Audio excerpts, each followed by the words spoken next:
If the mow ball has fallen off of your walk-behind trimmer, you likely need a new mow ball bolt. The Mow Ball Bolt is a special fastener that has a stepped washer held captive to the bolt. It is specifically designed to hold the mow ball to your trimmer. Replacing the Mow Ball Bolt is a repair that you can do yourself, and I'm going to show you how. Hi, I'm Mark Socha. Do-it-yourself repairs like these are easier than you might think. From lawn machines to cordless drills, kitchen mixers, outdoor grills, our how-to videos walk you through each repair from start to finish. So doing it yourself means never having to do it alone. Let's get started.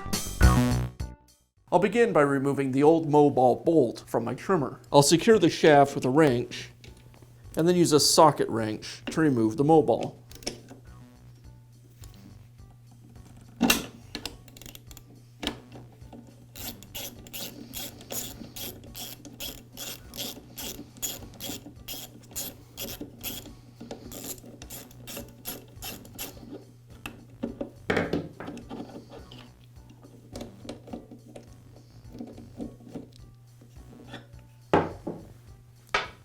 Now I can reinstall the mow ball using the new Mow Ball Bolt.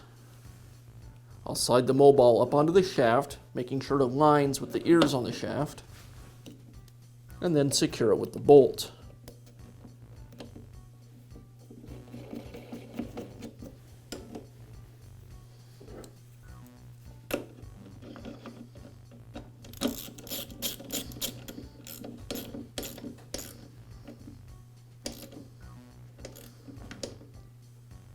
And that's all it takes to replace the Mow Ball Bolt on your walk-behind trimmer. Be sure to check back often for new videos and expert advice. If you found this video helpful, give us a thumbs up and leave a comment.